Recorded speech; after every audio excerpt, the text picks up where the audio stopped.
chiquillos, higiene industrial 2. Recuerden que tenemos clases los lunes, los martes y, si mi memoria no falla, los días viernes, la higiene industrial.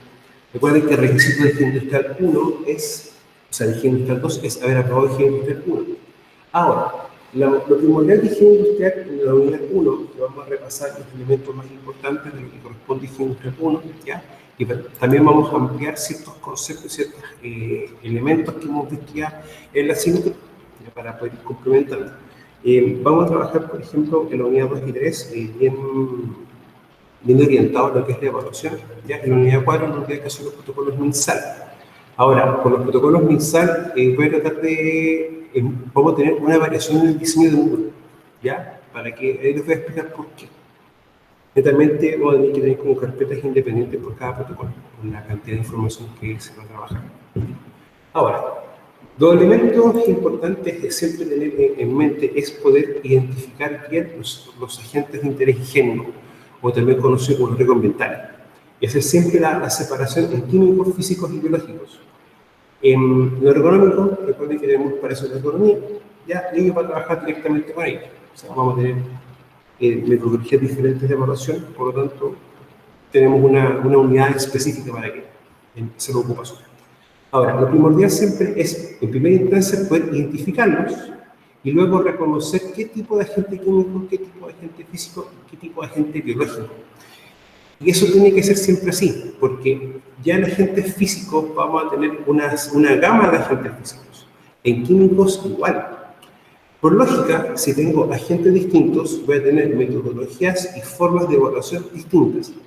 Y eso siempre tiene que tener esa lógica, para no cometer el error de estar evaluando un riesgo de mala manera, de mala forma, o de una manera equivocada. Ya, nunca perder ese horizonte.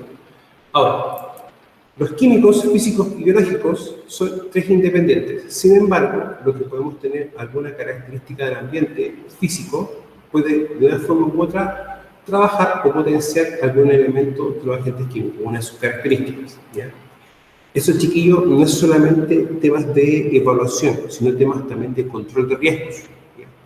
Quizás no es ámbito todavía de esa asignatura, no es para que tengan que haberla visto o lo van a ver dentro de la asignatura de transporte. Es que hay ciertas sustancias químicas que cuando tú tienes que transportarlas, por ejemplo, tienen que tener ciertos, ¿cómo decirlo? Tú tienes que mantener ciertas medidas de control, ¿ya? Y una medida de control muy importante con respecto a eso, vamos a hacer una cosa un poquito distinta.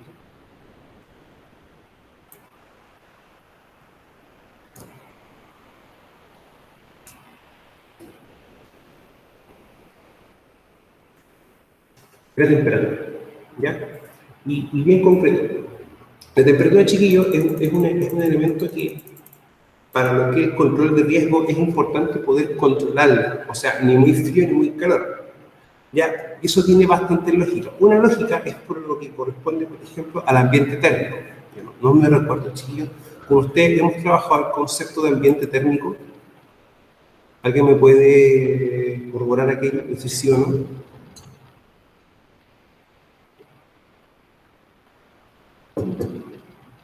Hemos hablado, por ejemplo, de las temperaturas muy bajas o muy altas y cómo este puede generar un cambio en el ambiente y puede de una forma u otra afectar al trabajador. ¿Sí? Ya. Ahora, la temperatura va a producir un efecto en la práctica, que es que podamos tener cambios de fase o cambios de estado de la materia. Si tengo, por ejemplo, un agente químico, para que yo pueda tener un vapor, ese vapor tiene que pasar de una fase líquida a una fase gaseosa. Y esa fase gaseosa se puede producir, por ejemplo, en ciertos ácidos mediante lo que era temperatura ambiental. O sea, la temperatura ya empieza a pasar los 20 grados Celsius y uno ya puede empezar a percibir en el ambiente cierto olor al producto químico. ¿Ya? Eso ustedes lo pueden ver muy bien cuando uno va a cargar combustible. Cuando uno carga benzina, independientemente siendo 23, 95, 97 octanos, eso, tú empiezas a sentir ese olor. O sea, hay sustancias que pueden pasar a fase gaseosa, pero por una característica o condición del ambiente físico o el ambiente de trabajo, que es la temperatura. Por lógica, esta temperatura siempre tiene que ser lo más baja o lo más adecuada para el trabajo y para la sustancia. En los vehículos de carga, ¿ya? Vamos a tener, por ejemplo, un camión, un estanque cisterna. ¿Ya? Vamos a trabajar un poco más adelante. Y ahí también nosotros tenemos que tener bien claro que si la temperatura aumenta, también lo puede hacer la presión. Y por lógica hay que empezar a liberar presión, ¿ya?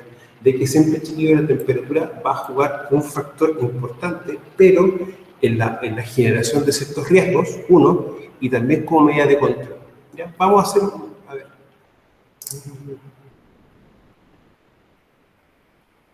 Más adelante en taller 2, ya en la unidad 2, vamos a hacer una actividad práctica con un vehículo en específico, para poder reexplicar esto. Así que chicos, cuando estemos en taller 2, me recuerdan por favor, para no olvidarme de aquello. Entonces, cuando nosotros tenemos la claridad de que tenemos agentes químicos en la cual su presencia en el ambiente laboral va variando de acuerdo a condiciones físicas, eso también nos va a ayudar a que nosotros podamos definir claramente las medidas de control. Si lo llevo al ámbito del transporte de algún producto químico, esa medida de control es mantener temperaturas en ciertos márgenes. ¿Para qué? Para no empezar a generar aumento de temperaturas que puedan tener reacciones químicas. O sea, son sustancias químicas que pueden reaccionar mediante por golpes, por aumento de temperatura, o también por entrar en contacto con el agua. Y vamos a tener también ciertas cositas que tomar bien en cuenta. Ahora, independiente de que los agentes químicos y físicos sean diferentes, ¿ya? Y tengan que medirse con un equipo para esa medición, compararla con un valor de referencia y llegar a tener la evaluación en sí, los equipos tienen que calibrarse, ¿ya? Tienen que tener una puesta en marcha.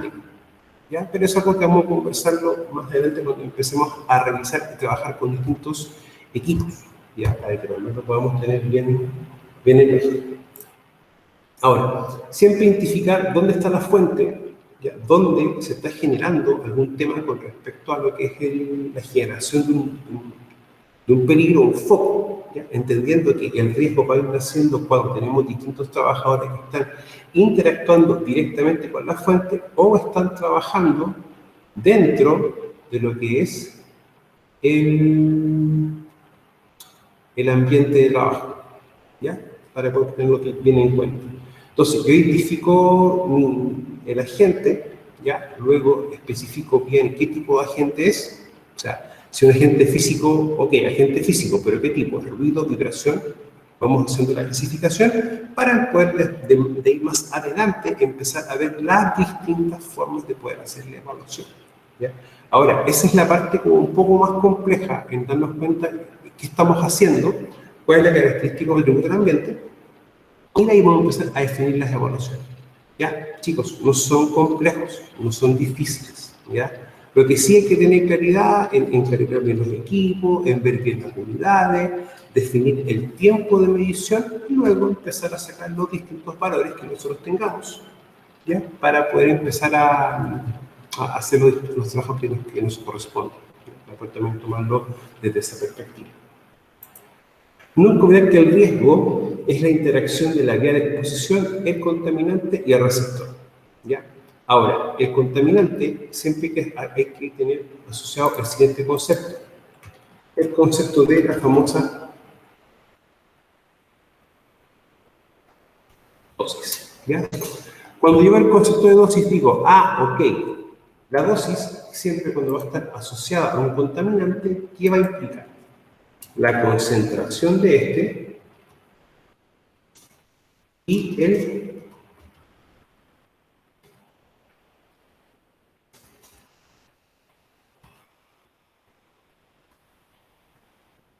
tiempo de exposición. Ya van a ser los dos elementos bien importantes. O sea, la dosis va a estar siempre asociado a esto a qué cosa, al contaminante. ¿Ya? Para poder tomarlo siempre en cuenta, chicos. Se los digo así porque muchas veces se comete el error de no tenerlo desde esta perspectiva. Ahora, esto es para la gente contaminante.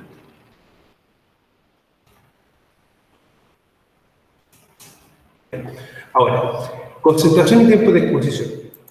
Vamos a tener nosotros una cantidad importante de tipos de sustancias químicas o sustancias peligrosas, una cantidad bien grande. Por lógica, si tengo una cantidad muy grande, voy a poder tener distintos efectos, ¿ya? Y de ahí que uno siempre diga que la dosis, ¿ya?, que es la concentración y el tiempo de exposición, va a después tener también una variación. La dosis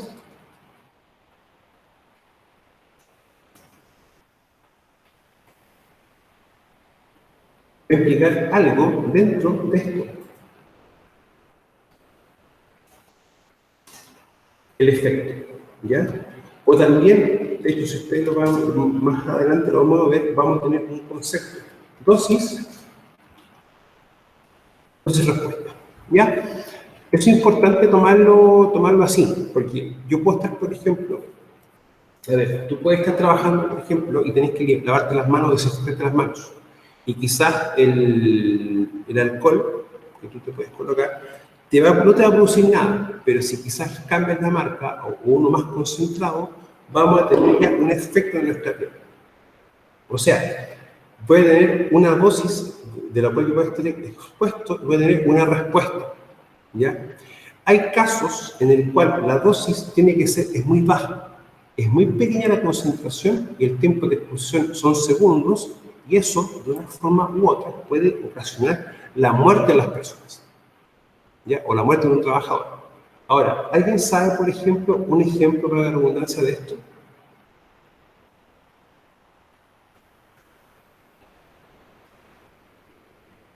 ¿Algún ejemplo de que la dosis sea muy baja para producir un efecto en la persona, chicos? Hay casos súper importantes. De hecho, vamos a tener que trabajar en riesgos críticos.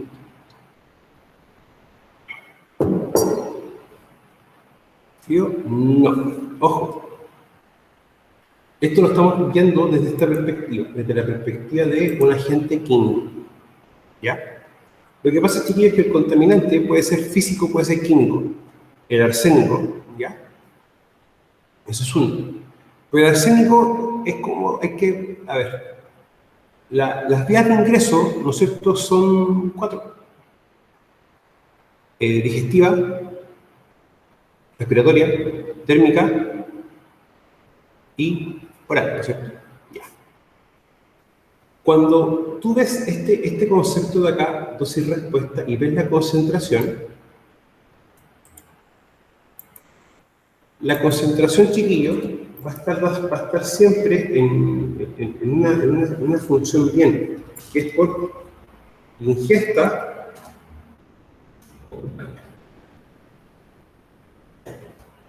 Este es un parámetro. Pero lo que está preguntando es si ustedes conocen alguna sustancia que tenga que tener una concentración bajita y muy bajo el tiempo de exposición para poder causar la muerte, ¿ya? Nosotros tenemos, por ejemplo, ¿ustedes conocen el concepto de espacio confinado? ¿Lo han visto?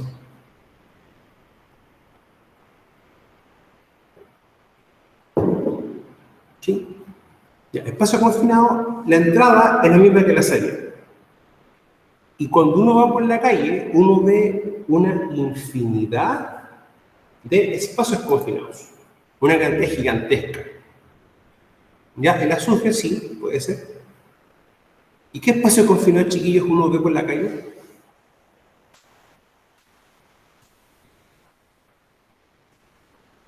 Hay muchos, bastantes, más de lo que ustedes piensan.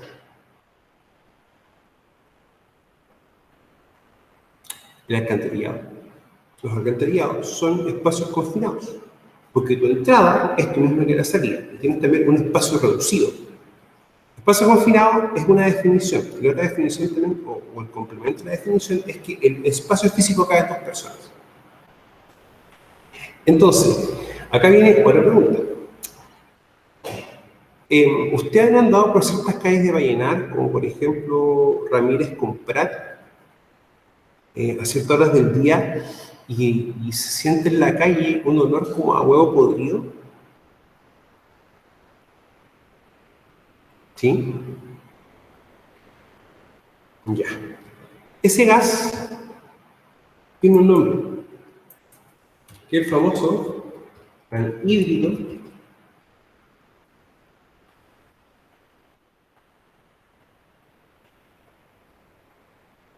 sulfídrico, ¿ya? Que es un gas que se genera cuando se descompone materia vegetal, ¿ya? en espacios cerrados con muy poco oxígeno. Y tiene una característica, que la dosis para que la persona pueda tener un efecto, una dosis respuesta, es súper baja. O sea, una concentración pequeña y un tiempo de exposición muy pequeño. O sea, esto puede ser un par de segundos y puede ocasionar la muerte. O sea, ahí tenemos nosotros que digamos que el efecto o la dosis respuesta es muy específico. Ahora pregunta, ¿yo puedo hacer un trabajo por esas características, por esa condición?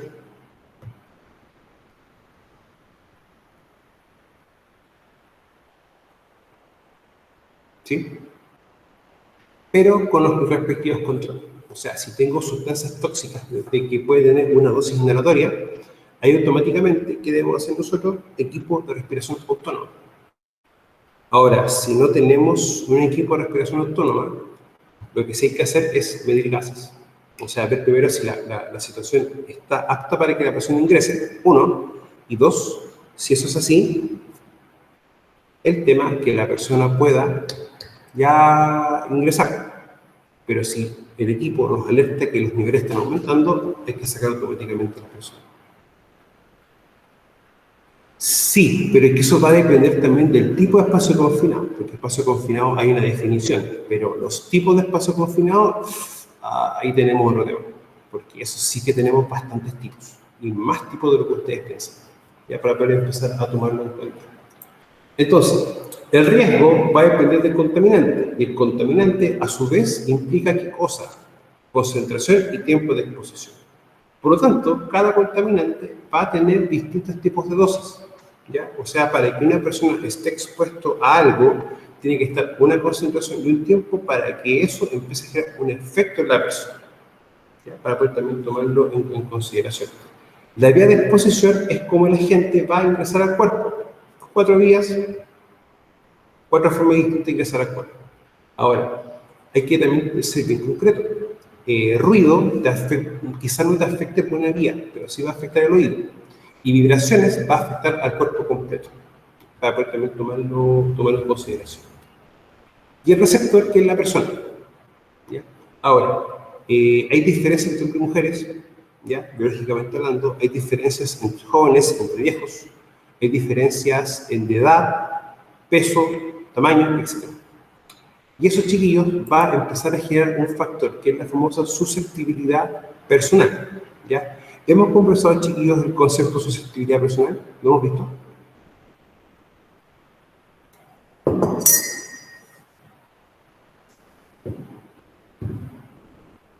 Ya. Pregunta, ¿ustedes han visto a alguien resfriado?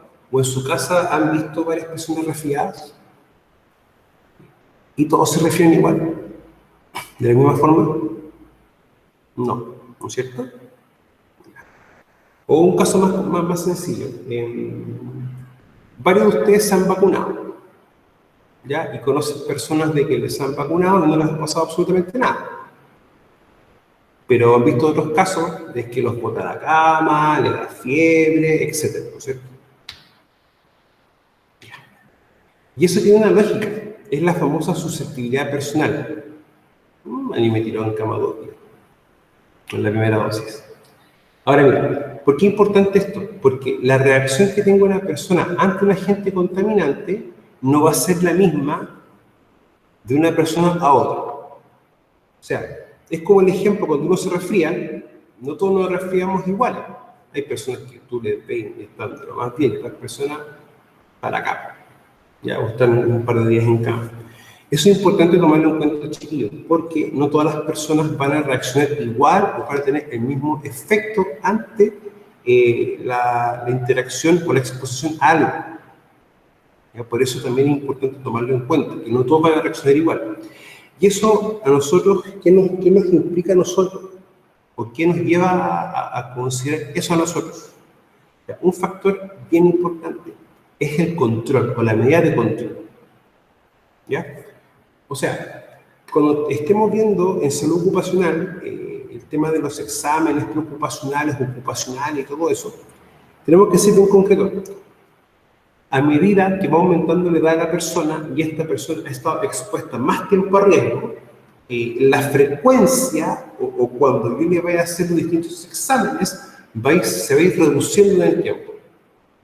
O sea, hay personas que por su tipo de trabajo y por el riesgo que están expuestos deben someterse a exámenes cada 2 años. Hay personas que por su tipo de trabajo tienen que someterse a exámenes cada 6 meses. Hay personas que por el tipo de agente que están expuestos, como por ejemplo lo que dijo Daniela arriba, que era el famoso arsénico, tienen que estar sometiendo a exámenes más frecuentes en el tiempo. ¿Ya? Hay ciertos tipos de sustancias que tienen que hacer exámenes cada 5 días, cada 7 días, cada 10 días, cada 12 días, o incluso de manera diaria. Ahora, si ustedes se dan cuenta, eso es bastante distinto. ¿Ya? Uno nunca va a seguir un patrón, porque de una forma u otra, la frecuencia de los exámenes va a depender del trabajo, el tipo de riesgo, la sustancia que te esté expuesto. Pero el receptor, el efecto, o en este caso, la respuesta que pueda tener la persona, va a depender de varios factores. Y el factor principal es la famosa susceptibilidad personal, que explica que no todas las personas tengan el mismo efecto ante la exposición a algún agente en específico. ¿Ya? Eso para que lo tengan en cuenta, chiquillos, para no... Es como cuando se mete a todos en el mismo saco. ¿Ya? Y se tiende a decir que todos hacen esto, que todos hacen... Hay que hacer la separación de ciertos parámetros. Ahora, cuando nosotros tenemos que ya empezar a seguir con esta famosa trilogía, o estos 3 elementos, ¿ya? Que después se van a dar cuenta de que estos 2 empiezan a trabajar en paralelo, ya yo voy evaluando y controlando para ver bien si el control está funcionando. ¿Ya? Con el agente ruido vamos a ver un par de casos prácticos, ¿ya? Para que puedan entender bien este proceso. Entonces, vamos a identificar los distintos factores de riesgo, ya que en este caso, para yo poder evaluar, uno dice, ok, este es mi trabajo que yo hago, estos son los agentes físico-químicos que tengo, y estos son los tipos de agentes físico-químicos que tengo. Con eso, ya visto, claro, ok, vamos a empezar a evaluar. Y vamos a empezar a medir y comparar. Ya vamos a ver varias cositas con respecto a eso. Ya. La próxima semana, chiquillos, ¿les gustaría que trabajáramos con un equipo de medición en específico? ¿Lo viéramos un poco? ¿Sí?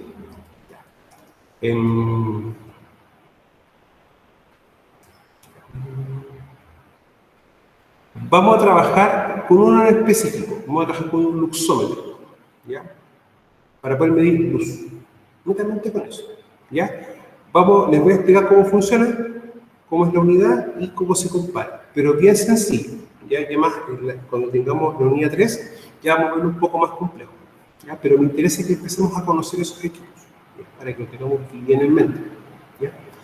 Ahora, hay varios tipos de equipos, Javiera. Por si acaso, se van a dar cuenta, chiquillos, que no todos son iguales, todos tienen características distintas, entonces hay cositas con eso. Lo importante es que si yo no defino bien el tipo de gas, por ejemplo, si es un gas metano, propano, butano o anhidro sulfídrico, etc., yo no voy a poder hacer bien la evaluación, ¿ya? Porque para poder medir debo tener un equipo en específico, calibrarse el equipo y también ver el tema de los sensores, ¿ya? Cuando hicimos el taller práctico, las chicas se dieron cuenta de que los equipos yo los mantenía en una caja oscura y todos en bolsa, todo lo más guardado posible, ¿ya? Y eso tiene un objetivo, cuidar el equipo, ya que no le entre tierra, polvo, mucha humedad, mucho frío. ¿Para qué? Para el sensor o el elemento del equipo que empieza a medir o empieza nosotros de una forma u otra a ver a captar la información que nosotros queramos. Y capta, bueno, en el fondo lo que el equipo va a captar. O sea, por ejemplo, si tengo un sensor para temperatura y humedad, este tiene que funcionar, pero también tiene que estar protegido, ¿ya? Todo equipo que no se usa tiene que estar guardado, y siempre limpiándose con ciertos cuidados, ¿ya? Que para poder también tomarlo en cuenta. Ahora, el control o el controlar pasa por qué cosa, por aplicar distintas medidas de control en las distintas fases o en las distintas etapas de este esquema, pero con ciertos cuidados.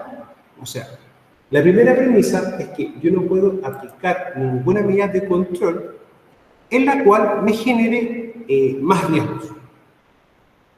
¿Ya? Tiene que tener esa lógica. O sea, si la medida de control me genera más riesgos, automáticamente, ¿qué está pasando con esa medida de control? No me sirve. Es inadecuada. ¿Ya? Y ese es el tema. Nosotros somos asesores en el control de riesgo. Por lógica, si se quiere implementar una medida de control nueva, lo que nosotros tenemos que verificar bien es si esta medida de control puede generar o va a generar un accidente de los trabajadores. ¿Ya? Eso es lo primero que uno también tiene que ir viendo. Vamos a ver varios casos. ¿Ya? Recuerden que también tenemos taller 3 y en el taller 3 directamente es control de riesgo. Entonces, el paso primario para evaluar, en base a preguntas de prueba, es identificar bien y reconocer el tipo de agente al que nosotros estamos expuestos, ¿ya? Para empezar también a ver bien esas cosas. Lo que también nosotros hemos conversado mucho es ver bien el tema de cómo se modifica a veces el GEMA, ¿ya? Si ustedes se recuerdan, nosotros cuando hablamos del concepto GEMA para la evaluación de riesgo, hablamos de la gente, el equipo herramienta, material y el famoso ambiente. ¿Ya? Ahora, esto nosotros lo hacemos súper simple, decíamos con cuántas personas, qué tipo de equipo, cuál era el material y cuáles eran las características del ambiente de trabajo. Ya acá nosotros, cuando ya empecemos a trabajar con ciertas evaluaciones, vamos a tener que nosotros empezar, ya incluso también la evaluación se empieza también un poco a cambiar de una perspectiva. O sea, nosotros cuando conversamos de evaluación, yo mido y, y pesco esa medición puntual y lo comparo con el 594 si corresponde y digo si estoy sobre o bajo un parámetro. No es más que eso. Pero ya nosotros cuando empezamos a hablar de la evaluación en sí, vamos a empezar a hablar también de dos cosas.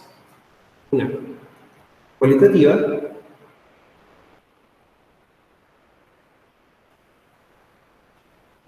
y una cuantitativa. ¿Ya? O sea, cuando yo hablo de una evaluación cualitativa, estoy viendo las cualidades que tiene mi trabajo o tiene mi tarea, la cual va a estar siendo, va a ser evaluada. Y eso, de una forma u otra, es un desarrollo más del GEMA, más específico. O sea, por ejemplo, nosotros cuando estamos viendo, no sé, una labor de carguillo, decimos, ok, tengo un operador de un cargador y un chofer de un camión. Listo, no más que eso. Pero ya con esto empieza a cambiar un poco, porque ya el operador tiene que tener un nombre, un root. También tiene que tener una edad. Tenemos que también tener, por ejemplo, antecedentes si tiene alguna enfermedad de base, o una enfermedad crónica, o alguna enfermedad de tipo profesional, etc.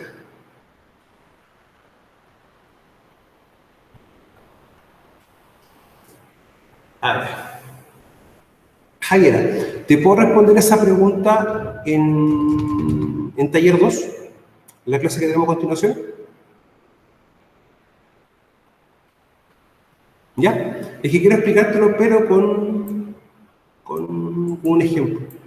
Así que déjame igual copiar la pregunta.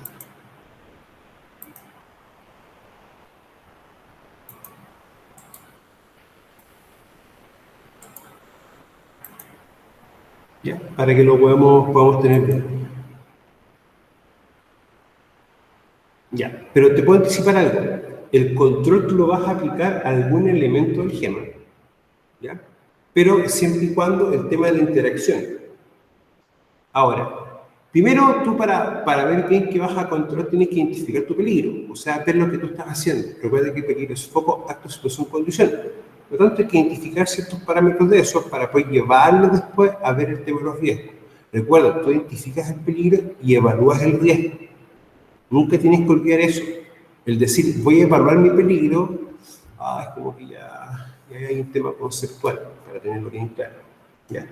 Pero esto tenemos que trabajar. Así que vamos a ver un caso para poder responder tu pregunta, Javiera, en taller 2. Ahora, las evaluaciones van a ser cualitativas y cuantitativas. Vamos a ver las cualidades del trabajo que explican de una forma u otra que tú tengas un riesgo, ¿ya? Y la cuantitativa ya pasa directamente a medir. Pasa directamente al equipo de medición 1 y 2, la evaluación en el trabajador, mediante la aplicación de distintos exámenes médicos. ¿Ya? Pueden ser exámenes de sangre, exámenes de orina, radiografías, entre otros, ¿ya? Que son como los más importantes. ¿Ya? Ahora, dentro de la orientación, es lo que estamos trabajando un poco anteriormente, es identificar, evaluar y controlar. Son los tres elementos bien claves y diseñadores en temas de higiene. ¿Ya? Y eso siempre, chiquillo, hay que tomarlo así. Yo puedo identificar mi peligro, luego reconocer y evaluar distintos riesgos, pero evaluar en el trabajador mediante exámenes y evaluar en el ambiente de trabajo mediante mediciones. Cuando eso está más o menos zanjado, más o menos listo, lo que nosotros también tenemos que empezar a considerar es el control. ¿Ya? Ahora, si por ejemplo tengo un equipo que genera ruido, Javier, ¿cuál podría ser, por ejemplo, una medida de control para ese equipo que genera ruido?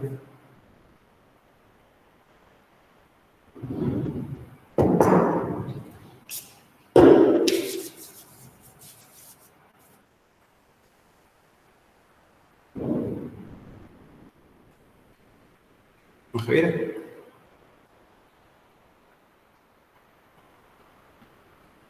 ¿Ya? Es la persona, ¿no es cierto? ¿Y por qué el EPP? ¿Por qué trabajamos sobre la persona y no empezamos a ver qué hacer en el ambiente de trabajo, Javier? Si me respondes correcto, eso tiene que ser. Porque lo que tú me dices está correcto, pero quiero saber el por qué.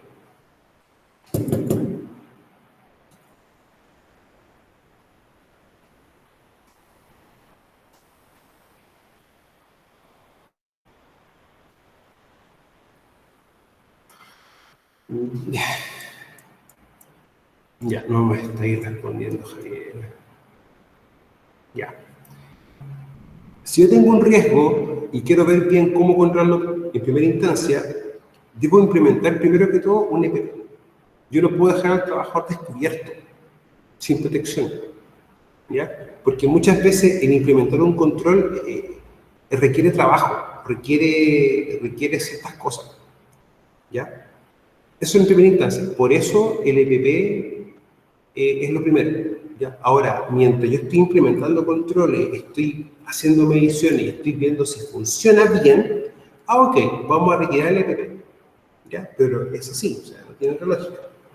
Ahora, no me ver lo que no respondió Javier, porque Javier dijiste bastantes cosas acá y no hay cosas incorrectas. Bueno, eso. Ya, primero el EPP estamos claros. Ya, después me dice, poner el lente para ir al sonido, ¿sí? Es lo mejor, ya. Ya. Lo que uno hace en este contexto, por ejemplo, para el caso de ruido sería, primero que todo, se va a la etapa cualitativa. ¿Ya? Porque si tengo, por ejemplo, un equipo o maquinaria, este equipo tiene que tener un plan de mantención, un plan de reparación. Entonces, quizás el ruido está porque la máquina no está con mantención. Eso es un factor importante a considerar. ¿Ya? Entonces, muchas veces las medidas de control no pasan solamente por implementar barreras de altura, colocar señalética, EPP y un montón de cosas que hay que hacerlo, ojo. Pero empecemos a quitarnos la venda de los ojos de que el EPP siempre, el procedimiento siempre, todo lo demás. Hay que tener planes de mantenimiento, porque muchas veces que si un equipo genera ruido es porque este no tiene mantención. Así de simple. Entonces, es como para que tengamos a veces ojo con eso. O sea,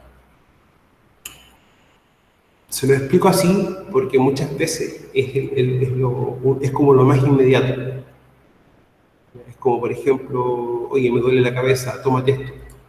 Pero ojo, no será mejor ir al médico para que él te diga que puedes tomar o no puedes tomar. Ya, para que también lo podamos tomar en cuenta. Ahora, esto de acá, si yo no identifico bien, voy a evaluar cualquier cosa y no sé si realmente ese control va a ser adecuado. ¿ya? Pero el control, chiquillo, nunca olvida, tiene que ser en función de esto y también de las cualidades de lo que podamos tener. ¿Ya? Cuando estemos viendo los protocolos MinSal, Prexor y Canesi, se van a dar cuenta de ese concepto, ¿ya? De lo que es el tema de la etapa cualitativa. Ahora, chicos, le insisto, no es difícil, es muy sencillo. ¿Ya? Y de hecho, es más, la etapa cualitativa se hace entre el supervisor o los supervisores que estén presentes, el experto en prevención, y ayudado también por la gente de la respectiva mutualidad. Ellos también te ayudan a hacer el tema de la etapa cualitativa y cuantitativa. Chicos, hasta este punto, ¿tienen ustedes alguna duda, consulta? ¿Algo que no se entiende?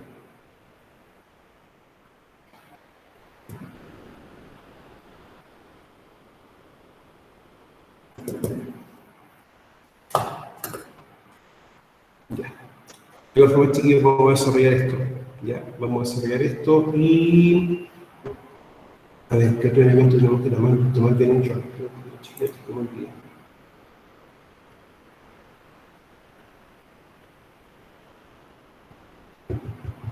Ya. Pregunta técnica.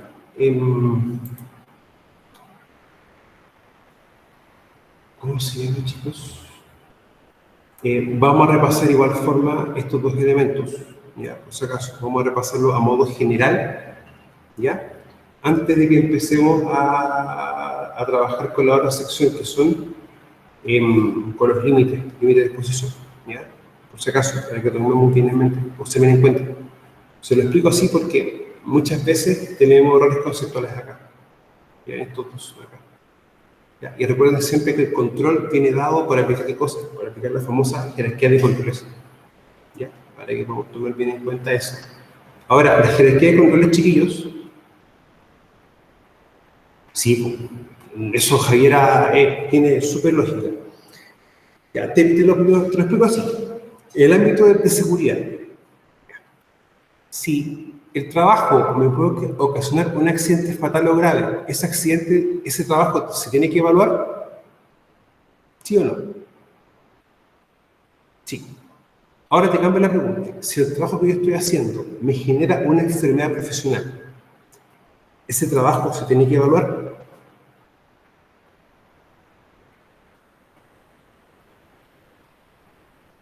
O sea, yo estoy haciendo la evaluación de riesgo desde esa perspectiva, porque yo identifiqué claramente mi factor de riesgo, mi peligro, o porque yo lo estoy pensando en la consecuencia.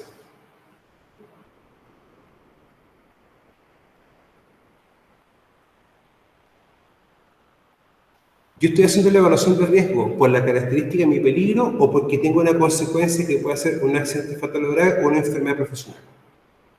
¿Por lo primero o por lo segundo? Javier. La segunda, ¿no es cierto? Ya.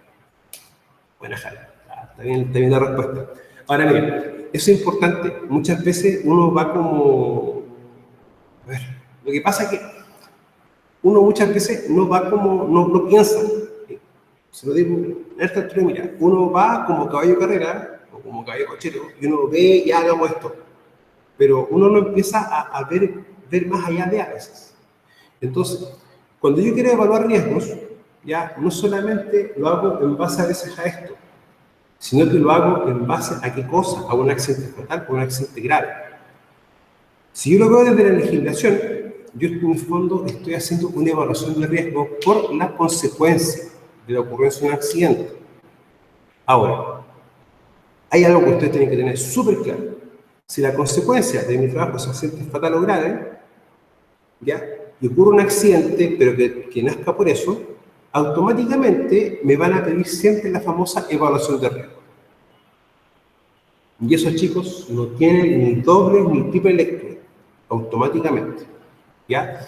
Por lo tanto, cuando yo quiero hacer las evaluaciones de riesgo, automáticamente puedo colocar un papel, por ejemplo, y hacer la siguiente pregunta. ¿Qué trabajos tienen accidente fatal o grave? ¿Y qué trabajos tienen enfermedad profesional? Y voy colocándolos abajo. Y esos trabajos hay que empezar a ver qué evaluación hay que hacer. Si tenemos que hacer una evaluación de seguridad o ver bien una evaluación de tipo higiénica. ¿Ya? No sé, chiquillos, si eso se entendió.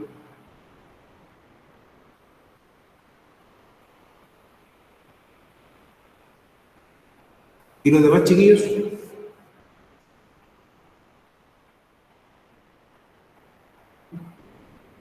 Ya. Chiquillos, si ustedes se han dado cuenta, hemos visto bastantes preguntas tipo prueba.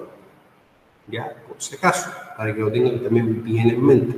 Ya, recuerden que las evaluaciones van a tener un par de modificaciones. Van a tener preguntas de apreciación personal también y preguntas de desarrollo. Entonces, el primer paso para yo poder evaluar y controlar es el famoso identificar. ¿Ya? De hecho, aquí vamos a trabajar con identificar y en las próximas sesiones vamos a empezar a trabajar con evaluar y controlar. ¿Ya? Vamos a empezar a ver un par de cositas, un par de detalles con esto para ir complementando y teniendo como la justificación. Porque les puede pasar, por ejemplo, que les digan, oye, pero ¿sabes qué? No vamos a hacer la evaluación higiénica. No la vamos a hacer porque no hay tiempo. ¿Y qué pasa en ese sentido? ¿Qué nos puede pasar, por ejemplo, a nosotros? Sí, está mal, está pésimo. Y eso, ojo, eso puede pasar. Pero, ¿qué nosotros podemos hacer con respecto a eso?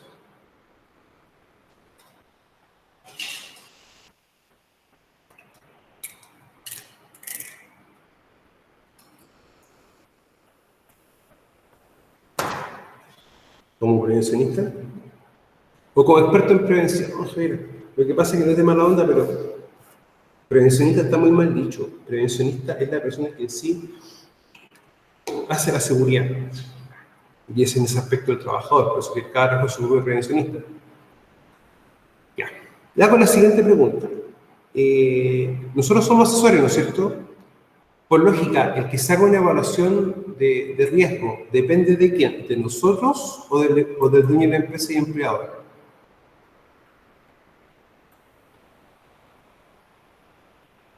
Chiquillos. Del empleador, ¿no es cierto? Ya. Por lógica, ellos también tienen que implementar las medidas de control respectivas. ¿Ya? Ahora, el evaluar, si por ejemplo el empleador no quiere hacer una evaluación, no la quiere hacer, en ese sentido hay que ser bien concreto. ¿En qué sería? Uno le envía un correo especificando que hay que hacer las siguientes evaluaciones, por lo tanto que él defina cuándo se van a poder realizar o la coordinación para aquello. Si no lo quieren hacer, nosotros ya estamos cumpliendo con el tema de asesorar en que hay que hacer dichas evaluaciones. Por lo tanto, si llega a ocurrir algún tema en específico, ya la responsabilidad no pasa por nosotros, pasa por el empleador.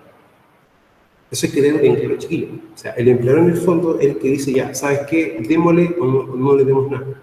Pero si yo no lo asesoro en esa sección bien en específico, ya vamos a tener inconvenientes. ¿Ya?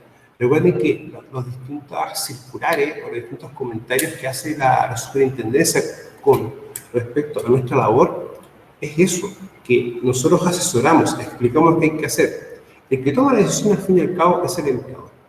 ¿Ya? Pero nunca olvides a sus chiquillos, porque hay veces que uno se puede meter en un enredo o en un problema por no tener claridad de aquello. Ahora, si el empleador nos dice, ok, ¿sabes qué? Vamos a hacer la evaluación de riesgo en tal día, o tenemos esta semana o este rango horario para hacer. Ahí uno ya empieza a hacer las coordinaciones con la mutualidad, por ejemplo, o con una empresa que nos pueda brindar el servicio. ¿Ya? O por ejemplo, vamos a arrendar el equipo. Ya, para ver también tomarlo esa perspectiva. Entonces, identificar el primer caso, en el caso chileno, es la famosa etapa cualitativa. ¿Ya? Cuando nosotros estamos trabajando los famosos protocolos MinSal, les va a salir a la cualitativa. ¿Ya? Ahora, si yo no tengo hecha la etapa cualitativa, no puedo hacer la cuantitativa de manera correcta. Eso tiene que usted tenerlo súper claro. Ahora, la cualitativa, chiquillo, déjenme buscarte la próxima semana una pauta tipo, ¿ya? De cómo es la cualitativa. Pero no es difícil. Lo primero que uno tiene que ver bien es cuáles son las tareas, los equipos, los nombres de los equipos, cuántos años tienen, las marcas, si tienen o no mantenciones, hay un plan de mantención, todas esas cositas. Ya, ahí puedo tomarlo bien en cuenta. Entonces, corresponde a la detección de aquellas fuentes que generan riesgos, ya capaces de enfermar al trabajador que se expone a ellos. lo que además es complementado con información asociada con los ciclos de trabajo, características del lugar y ambiente de trabajo, herramientas de equipos y la presencia de enfermedades de los trabajadores. Ya. No sé si alguno de ustedes que ha trabajado le han hecho, mira, es como el GEMA, pero un poco más específico. Ya, mira, déjame buscar, Javiera. Mire, para la próxima semana me comprometo a ver bien un formato tipo, ¿ya? Porque son varios, pero no es difícil, ¿ya? Es una cosa necesita. Es como el GEMA, pero un poco más desarrollado. O sea, cuando nosotros hablamos de GEMA, decíamos, claro, 2 operadores, o 3 personas, o 4 personas, o 5 personas. Pero acá ya la cosa cambia, porque es más completo, más entero, es más desarrollado. Porque incluso, a ver,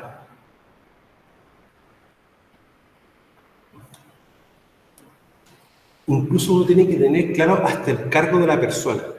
Porque, por ejemplo, ya tenemos un trabajador que trabaja directamente con maquinaria pesada y tenemos un supervisor. Pregunta capciosa. Ambos están expuestos a riesgo, ¿no es cierto? Sí. Pero la pregunta cambia. ¿Ambos están expuestos al mismo nivel de riesgo? No. Por lo tanto, ¿yo los puedo evaluar de igual forma? No. ¿Ya? Eso, chiquillo, es más concreto verlo con lo que respecta a la gente ruido. ¿Ya? Cuando veamos ruido tenemos que ver el tema o el concepto de dosis. Y ahí vamos a ver varias cosas. O sea, ahí vamos a tener que ver varias cositas. ¿Ya? Vamos a tocar los casos en que tenemos un trabajador que está trabajando, para la redundancia, con distintos niveles de ruido y distintos tiempos. Por lo tanto, va a estar expuesto a distintas dosis. Eso también tenemos que trabajar. O sea, no nos olvidemos de aquello. Entonces, la cualitativa tiene esa gracia. Ahora fíjense en esto. Ciclos de trabajo. O sea, un trabajo, por ejemplo, soldar. ¿Cuántas veces se solda en el día? ¿Y cuánto dura el trabajo aproximado de soldadura? Entonces, si ustedes se van percatando, ya empezamos no solamente a ver que el GEMA viene por encima, sino que vamos a empezar ya a desarrollar esto completo. O sea, por ejemplo, la labor de soldadura no es lo mismo que una soldadora esa que uno puede comprar en cualquier ferretería, esas pequeñas, que uno lo conecta directamente al enchufe, versus una de 380 y ya después soldaduras específicas, como las MIG, o por ejemplo también estas soldadoras que son para las carpetas de HDP. Las horas. ¿Ya? Pregunta, ¿el mismo efecto una persona que está trabajando 20 minutos expuesto a un nivel de ruido que versus una persona que está expuesta al mismo nivel de ruido pero 8 horas?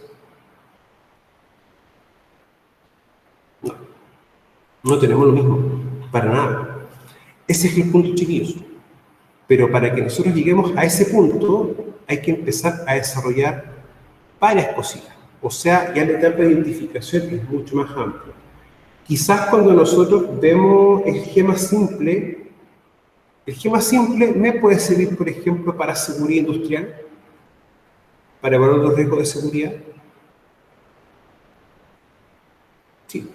Pero el GEMA bien simplificado, como el que trabajamos en taller 1, me va a servir para higiene industrial.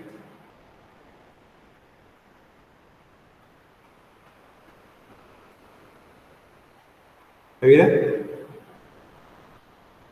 Pero habría que complementarlo mucho más.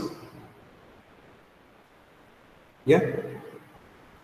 O sea, complementarlo, netamente. Porque ya a nosotros no nos interesa que tengamos 2 o 3 personas. A nosotros lo que nos va a interesar es esta persona que edad tiene enfermedades previas, tiene exámenes, consume algún medicamento, etc.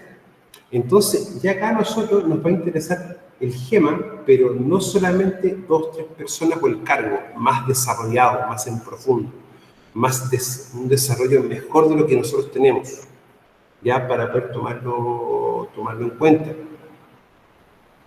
Es todo eso, Javiera, es todo eso. Mira, un ejemplo, ¿va a estar expuesto una persona que hace aseo al mismo riesgo que su supervisor? No, no va a estar lo mismo. En ese caso, el material van a ser de distintas sustancias químicas. Entonces, no va a ser lo mismo, el mismo riesgo, por ejemplo, estar trabajando con un cloro diluido, eso es que por 2 litros de agua tienen 2 tapitas de cloro, que versus 2 litros de cloro puro. No es lo mismo, no es el mismo riesgo, distintos controles. Ese es el punto, ¿ya? Por eso es que muchas veces las evaluaciones de riesgo están mal hechas o los controles están mal implementados. Es porque tú evaluaste mal, pero lo evaluaste mal porque tú reconociste mal. ¿Ya? Ese es el punto. Por eso, chiquillos, es como cuando yo les digo a ustedes, lo importante es que nosotros sepamos lo que estamos haciendo, qué estamos haciendo y con qué lo estamos haciendo. ¿Ya? Eso es como el juego. Sí, pues, miren, el ver, ¿no es cierto?, que es la probabilidad por consecuencia, ¿no es cierto?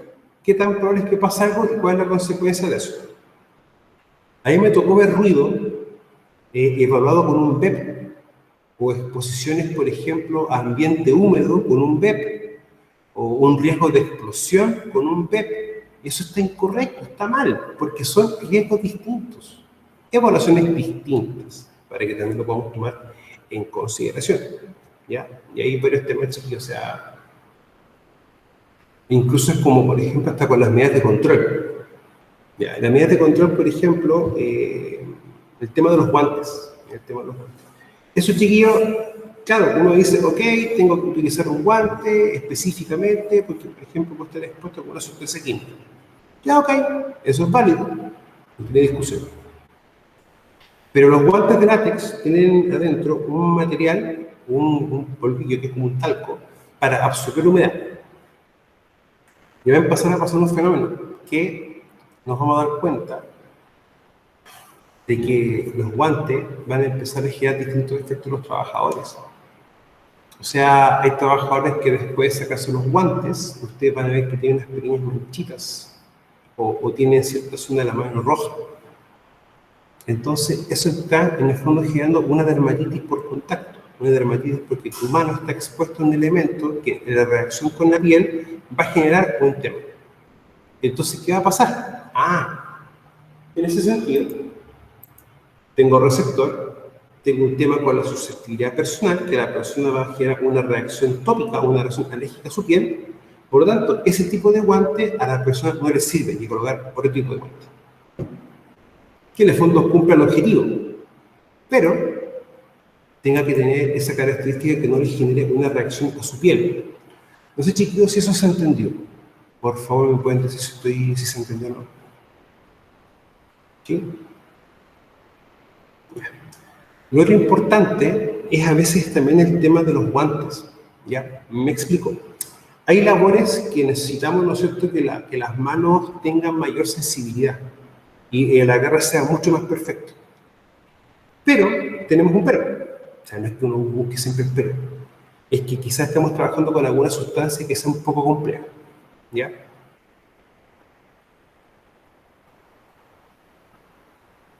¿Sí? Puede ser también eso, Javier.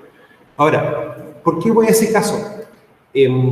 Existe, por ejemplo, hay unos guantes que son los multiflex, que son unos guantes de hilo, pero que en la parte de los dedos y en la palma de la mano tiene una protección específica.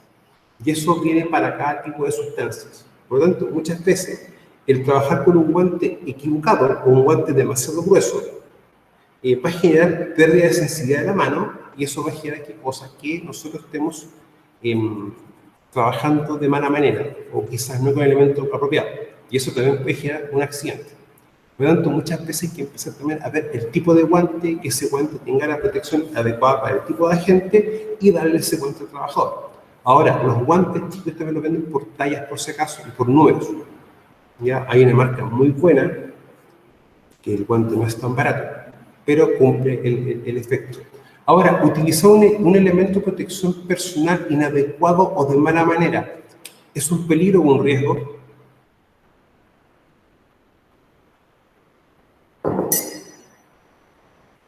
Si yo, por ejemplo, utilizo un guante que no es el adecuado para un trabajo, ¿eso es un peligro o un riesgo?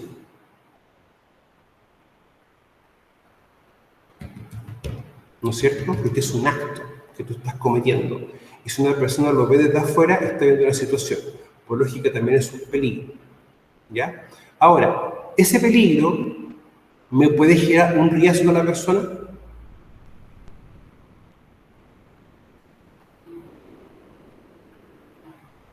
¿Sí? ¿Y cómo se llama ese riesgo?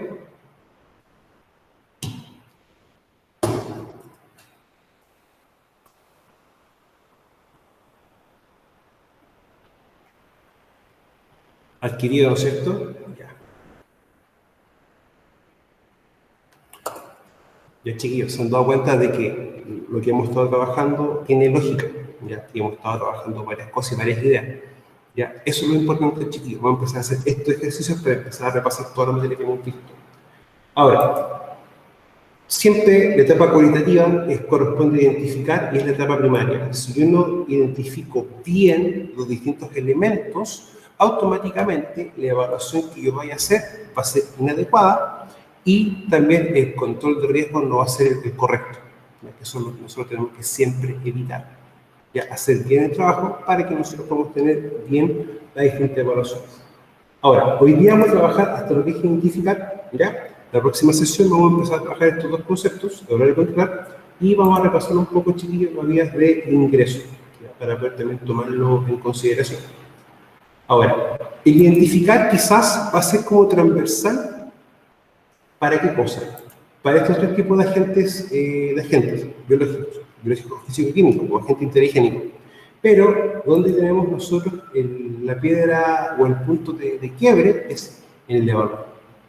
Esto va a ser distinto. Y el controlar va a ser aplicar la jerarquía de control.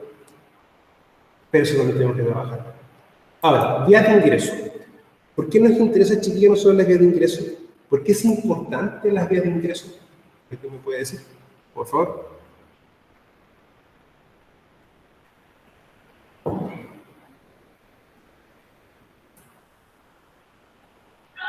La vía de ingreso se puede definir como la piel. ¿Ya? Puede afectar más directamente que, por ejemplo, en otras situaciones, por ejemplo, una herida. Ya, o es importante, miren, ver las vías de ingreso porque nosotros reconocemos cómo estos pueden ingresar al cuerpo. Lo que tú me dices está correcto. ¿Ya? Miren, en el fondo es eso, es reconocer cómo algo va a interactuar con la persona. ¿Ya? Ahora, en lo que se miran, hay que tener un detalle con eso. A ver, en neuroalimentación siempre se revisan las manos para ver si las personas tienen alguna herida, ya netamente por poder producir, publicar quizás, o poder controlar esto, algún agente biológico, ya, por si acaso uno. Pero si nosotros tenemos trabajos en los cuales tenemos bastante utilización de las manos, de ahí también tenemos que tener varios controles. Ya, o sea, si tenemos, por ejemplo, el tema de estas con sustancias ácidas, sustancias corrosivas, ahí también implica que las manos tengan que tener bastante protección. Por lo tanto, es un criterio también ir revisando aquello y darle a la persona los distintos elementos para poder también controlar. De vez en cuando, chiquillos, es importante siempre tomarlo en cuenta porque es como lo primero que uno empieza a ver de cómo una sustancia va a ingresar e interactuar con la persona, pero para que nosotros también empecemos a ver los controles. O sea, si yo tengo gas, ok, o vapores o polvos, medida de control, protección respiratoria. Bueno, pero también esa medida de control va a ser quizás aplicarla con ingeniería, como un sistema de extracción de gases. Entonces, vamos a empezar también a darnos cuenta de cómo nosotros debemos o tenemos que aplicar una o varias medidas de control. Y vamos a tener también varias cositas con respecto a eso. Pero eso es lo importante, ¿ya? De una forma u otra. Ahora, por definición, ¿qué va a hacer? La absorción de un contaminante químico por el organismo supone su incorporación a la sangre tras franquear los obstáculos naturales constituidos por los diversos barreras biológicas, paredes alveolares, epitelio constitucional, epidermis, tejido ocular, entre otros. ¿Ya? Nosotros, ok, Javier, no hay problema. Nosotros, chicos, siempre tenemos que tener claro eso. El cuerpo humano va a tener siempre distintas barreras para protegernos a nosotros del ingreso de ciertas sustancias. Recuerden que hay dos vías de ingreso al cuerpo humano que son las más importantes: piel y respiratorio. ¿Ya? Esas son las dos vías que nosotros tenemos que tener bien en mente. Razón motivo, nosotros respiramos todo lo que está en el ambiente de trabajo, 1, y 2, la piel es el órgano del cuerpo más grande y está en contacto directamente con la parte externa. Ahora, esos son las dos vías más importantes. Lo que no nos deja es que también estas vías van a tener ciertas características que nos van a ayudar a evitar que una sustancia ingrese tan fácilmente. En la vía respiratoria, nosotros tenemos todas las vellosidades de la nariz y también las mucosidades. O sea, muchas veces uno está en un lugar donde hay bastante tierra o polvo y uno empieza a respirar y uno empieza a sentir que empieza a generar mucosidades y uno empieza como a estornudar. ¿Ya? Eso es una reacción del cuerpo natural ante un evento. Con la piel ya empieza también a pasar como situaciones que nosotros tenemos que evitar. La piel tiene cosas para elementos naturales. Uno es la grasitud de la piel, ya que la misma grasitud hace que la piel se mantenga humectada. No sé si a ustedes les ha pasado que al utilizar tanto estas cosas de desinfectante para manos, la piel se pone como más seca, ¿no es cierto? Más áspera. ¿Sí, no es cierto? Ya. Y en ese sentido, ¿qué es lo que sucede? Se está perdiendo la emulsión o la humectación natural de la piel. Por lo tanto, si nosotros estamos trabajando con sustancias, esta es una sustancia corrosiva, que en el fondo te va a quitar capas protectoras de la piel. Por lógica, yo puedo aplicar una medida de control para contrarrestar esto y evitar que esto siga generando un problema en la persona.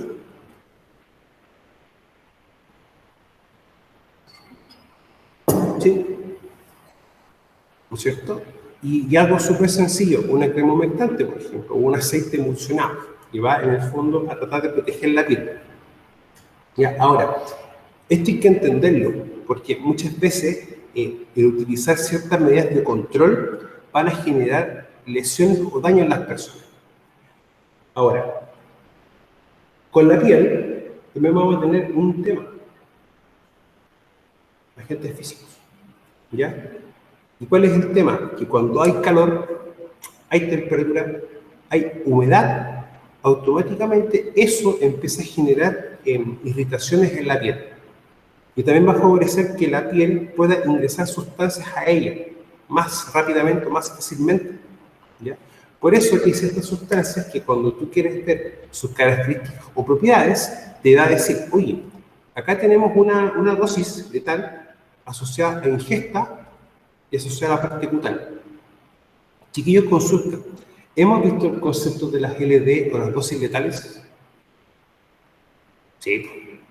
O sea, con los guantes quirúrgicos. Mira, cuando tú has usado guantes y tú lo has sacado, sientes la piel muy húmeda y muy caliente y te tocas. Sí, aparte de eso, después del tema de la humedad, se empieza como a escamar la piel alrededor de las uñas. ¿No es cierto? Y aparte después tú te tocas un poquito y la piel está muy sensible. Sí, aparte también si tienen talco es mucho más, como que se va perdiendo una capa. Lo que pasa es que el talco en primera instancia lo que hace te absorbe gran parte de la humedad de la piel y después absorbe hasta un punto nomás. Y después tú te lo sacas y sientes el talco no como talco, sino que lo sientes como una pasta. Sí, y genera, bueno, a mí en mi caso me genera el guante con polvo, me genera granitos, como un tipo de dermatitis. Sí. Mira, hay algo muy similar que sucede, por ejemplo, con la mascarilla, ¿ya? Las mascarillas también, cuando tú estás mucho tiempo con ellas, empieza a producir un tema. En la comesura del labio, en la sección de acá, empieza a irritar y empieza también a tener mucho calor de temperatura, empieza también a abrirse los poros, se empiezan a cerrar y empieza a quedar un tema de una dermatitis. Bien, los guantes siempre van a tener talco, siempre, en menor o mayor cantidad. Ahora, claro, uno dice, oye, pero esos son elementos de protección personal y está generando un tema en la persona. Claro, esos elementos están diseñados para utilizarse un rango de tiempo. O sea, un guante quirúrgico tiene un tiempo, durante ese tiempo se tiene que sacar para volver a colocarse en las manos, uno nuevo, porque la humedad y varios elementos más. Ahora, eso va a facilitar el ingreso o el posible daño en la piel de la persona. Y eso hay que tomarlo bastante en consideración. O sea, lo ideal es estar utilizando el guante, sacárselo ya un rato, lavarse las manos, secarse bien las manos y colocarse otro nuevo, limpio. Y una vez que ya terminemos de trabajar, lavarnos las manos con un jabón de pH neutro y aplicarnos una crema. Ya, ojo, aplicar una crema no es por el tema de vanidad. Acá la vanidad en este sentido da lo mismo. Es porque si no se tiene un cuidado con la piel se va a empezar a resecar constantemente, se va a resecar y después se va a empezar a resquebrajar. ¿Ya? Y eso después va a empezar a producir una dermatitis de tipo crónica. Y eso va a implicar utilizaciones de crema y varias cosas más. Entonces, por eso uno siempre llama a tener bastantes cuidados. Ahora, las medidas de control importan mucho. Las medidas de ingreso importa reconocerlas mucho, pero las medidas de control en el contexto de lo que es la piel tienen también medidas de control en paralelo. O cuidados en el fondo, básicamente cuidado de higiene personal. El tema también del tipo de mascarilla. Por ejemplo, las KN95 tienen un sellado distinto. Y cuando tú estás muy tiempo prolongado su uso, te empieza también, por ejemplo, a generar problemas hasta las encías. Siempre tú las encías muy sensibles. Entonces, hay que también tener ese cuidado, ya que no toda medida de control tiene un tiempo de uso, hay que sacar la medida de control, descansar un rato, volver a utilizarla y finalizar la jornada de trabajo. Es el tema ese. Ya, ahora incluso es más, hay veces que con las medidas de control hay que también tener cuidado hasta con el tipo de dieta que uno tenga. O sea, el uso prolongado de mascarillas implica que tienes que tener una dieta no con comida muy condimentada, ya, para así no empezar a producir un tema de posibles reflujos, de irritación en todo lo que es la faringe, toda la parte respiratoria.